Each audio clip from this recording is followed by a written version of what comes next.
Hello viewers, welcome back to our channel. ఈ రోజు మనతో ఉన్నారు స్టాక్ మార్కెట్ అనలిస్ట్ అయిన సుందర్ రామిరెడ్డి గారు. సార్తో మాట్లాడదాం. నమస్కారం సార్. నమస్తే. సెబీ కొత్త అసెట్ క్లాస్ని అయితే ఇంట్రడ్యూస్ చేయడం జరుగుతుందని చెప్పేసి మార్కెట్లో చాలా వార్తలు వస్తూ ఉన్నాయి. అసలు ఆ అసెట్ క్లాస్ గురించి ముఖ్యంగా అది ఎప్పుడు ఇంట్రడ్యూస్ చేస్తారు అనేది మాకు చెప్తారా? ఇది మ్యూచువల్ ఫండ్స్ లాగా ఉండే అసెట్ క్లాస్ అండి.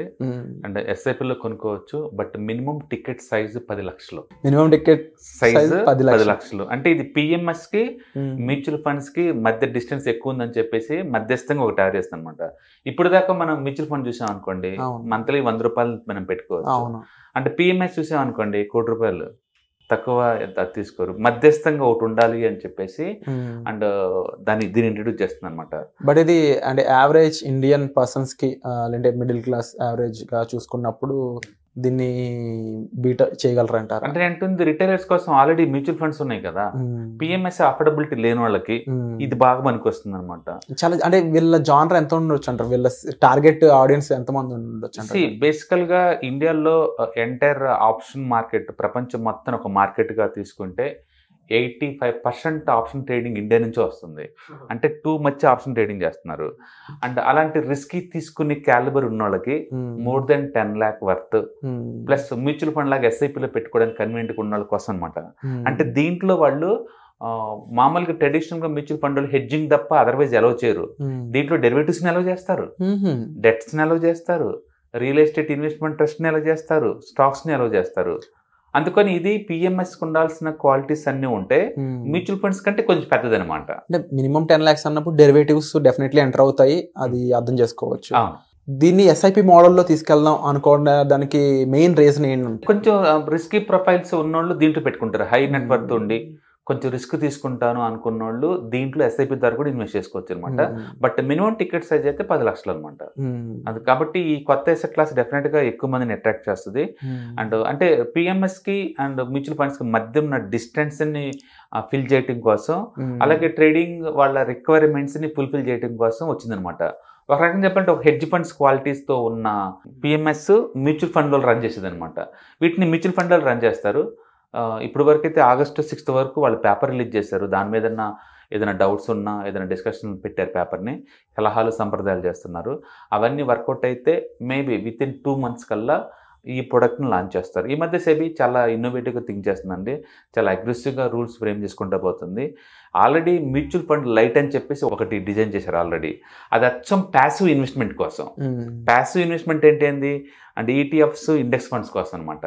అది 6 months ఒకసారి రీబ్యాలెన్స్ అవుతాయి, మధ్యలో అవ్వవు కదా. వాటి కోసం సపరేట్ కంపెనీస్ అంటే మ్యూచువల్ ఫండ్స్ మళ్ళీ సపరేట్. ఇప్పుడు మ్యూచువల్ ఫండ్స్ వాళ్ళు ఈ కొత్త ఎసెట్ క్లాస్ తోటి సపరేట్, దీనికి సపరేట్గా బ్రాండింగ్ కూడా వాళ్ళు తయారు చేయడానికి రెడీ అవుతున్నారు. ఇంకా ప్రస్తుతానికైతే రూల్స్ ఫ్రేమింగ్లో ఉన్నారు. ఎగ్జాక్ట్ రూల్స్ అని ఫ్రేమింగ్ అయిపోయిన తర్వాత మనకు అర్థం అవుతుంది అనమాట. అంటే దీంట్లో మన ప్రత్యేకత ఏంటంటే ఇన్వర్స్ ఈటీఎఫ్స్ కూడా తయారు చేస్తున్నారు. ఇన్వర్స్ ఈటీఎఫ్ అంటే మామూలుగా అయితే మనం ఏదైనా పడిద్ది అంటే షార్ట్ కొట్టాలి కదా, ఇక్కడ అవసరం లేదు. మార్కెట్ పడిద్ది అని కూడా మనం కొనుక్కోవచ్చు. వాటిని ఇన్వర్స్ ఈటీఎఫ్స్ అంటారు అనమాట. అట్లా కూడా మన అంటే మోస్ట్ ఇన్నోవేటివ్ ప్రొడక్ట్స్ మొత్తం కలిపి ఈ ప్యాక్ లో వాళ్ళు రెడీ చేస్తున్నారు అనమాట.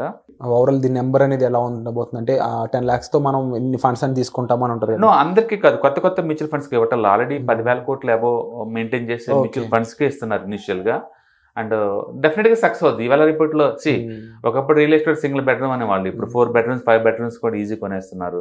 అందుకని మ్యూచువల్ ఫండ్స్ అంటే ₹100 2,000 కంటే మంత్లీ 40,000 కోట్లు వస్తున్న మ్యూచువల్ ఫండ్ ఇండస్ట్రీలో కొంచెం రిస్క్ ఉండి హై నెట్వర్త్ ఉన్నోళ్ళు, ఎక్కువ డబ్బు కావాల్సిన వాళ్ళు, హై రివార్డ్ వచ్చే ఫండ్స్ కావాలి అనుకున్నప్పుడు ఇది సరిపోతుంది వాళ్ళ రిక్వైర్మెంట్స్. అండ్ ఇంకో కామన్ డౌట్, ఇందులో లంసమ్ లాంటి అమౌంట్స్ ఉంటాయంటారా? ₹1,00,00,000 డైరెక్ట్ ₹1,00,00,000 పెట్టవచ్చు. ఎలా చేస్తారు, బోత్ ఫార్మాట్ ఎలా చేస్తారు. ఎందుకంటే ఇండియాలో PMS service yearly average 30% growth ఉన్నప్పుడు ఇది పిఎంఎస్ తో పోల్చుకుంటే చిన్న సైజే కదా, డెఫినెట్ గా గ్రో ఉంటుంది.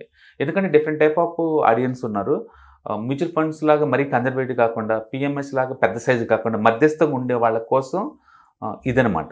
Same kind of features applicable అవుతాయి సార్? అంటే రిటర్న్ ఆన్ ఇన్వెస్ట్మెంట్లు కానీ లేకపోతే అదర్ థింగ్స్? డెఫినెట్ గా అన్ని ఉంటాయి. మ్యూచువల్ ఫండ్ లా క్వాలిటీస్ అని దీంట్లో ఉంటాయి. సైజ్ పెద్దది, డెరివేటివ్స్ కి ఎక్కువ అలౌ చేస్తారు అంతే. అంటే ఇప్పుడు దాకా మ్యూచువల్ ఫండ్స్ స్పెక్యులేషన్ కోసం ఆప్షన్ ట్రేడింగ్ చేయవు కదా, వీళ్ళు చేస్తారనమాట ఇక నుంచి. వాళ్ళు యాక్చువల్ హెడ్జింగ్ కోసం చేస్తారు, వీళ్ళు అలా కాదు, ఈవెన్ స్పెక్యులేషన్ కోసం కూడా చేస్తుంటారు అనమాట. కాబట్టి PMS qualities, but mutual fund run చేస్తే ఎలా ఉంటుంది అనేది ఈ ఎసెట్ క్లాస్ సింపుల్ చెప్పాలంటే. అండ్ ఉన్న ఎగ్జిస్టింగ్ మ్యూచువల్ ఫండ్ రన్ చేస్తారు. ఎవరికైనా కావాలంటే లంచం కొనుక్కోవచ్చు, యాజ్ వెల్ యాజ్ ఎస్ఐపీలో కొనుక్కోవచ్చు అనమాట. ఫెసిలిటీస్ అన్ని ఇస్తున్నారు. కాకపోతే రెగ్యులర్ మ్యూచువల్ ఫండ్ తో పోల్చుకుంటూ అగ్రెసివ్ అనమాట ఇది. అంటే కరెంట్లీ ఇప్పుడు 100 రూపీస్ 200 రూపీస్ అన్నప్పుడు కొన్ని రూల్ చేస్తూ ఉంటాయి మ్యూచువల్ ఫండ్స్, కొన్ని ఫండ్స్ అనేది. ఇప్పుడు ఇలాంటి నెంబర్లో ఎటువంటి ఫండ్స్, ఎటువంటి ఏఎంసీలు దీన్ని రూల్ చేసే ఛాన్స్ ఉందండి? ప్రస్తుతానికి ఇండియాలో 40 ఏఎంసీ కంపెనీస్ రన్ అవుతున్నాయండి. అందులో ఆల్మోస్ట్ ఒక 20 దాకా చాలా పాతవే, ఓల్డ్ క్యాలిబర్ ఉన్నాయి అనమాట. అవన్నీ దీంట్లోకి రన్ అయ్యే ఛాన్స్ ఎక్కువ ఉంది.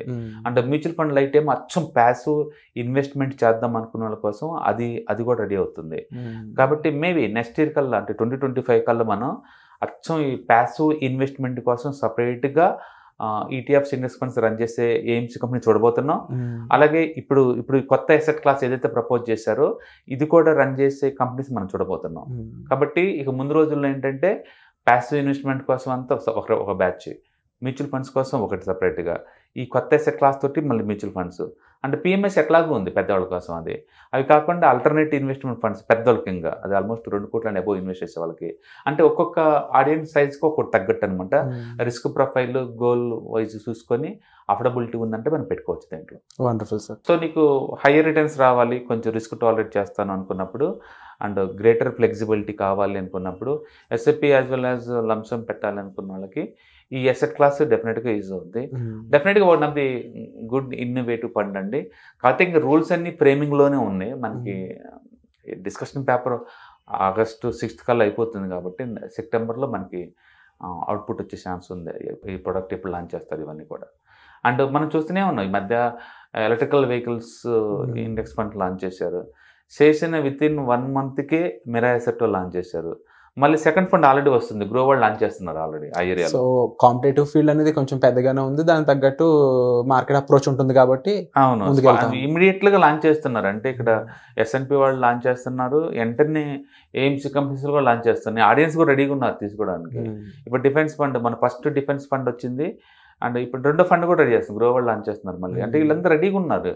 అంటే ఆడియన్స్ నుంచి బాగా రెస్పాండ్ ఉంది, వాటి నుంచి ఇన్వెస్టర్స్ నుంచి ఎక్కువ డిమాండ్ ఉంది వాటి నుంచి. సో అంటే ఈ యొక్క అప్రోచ్ కానీ, లేకపోతే వాళ్ళు వెయిట్ చేసే ఈ అగ్రెసివ్ పీరియడ్లో కానీ వాళ్ళ లాంచింగ్ ఉంది కదా సార్, ఇన్ కేస్ ఆ లాంచ్ లేట్ అయినా సేమ్ ప్రియారిటీ ఉంటుందంటారా? డెఫినెట్గా ఉంటుంది. ఇది ఎమోషనల్గా పెట్టే డిసిషన్ ఏం కాదు కదా.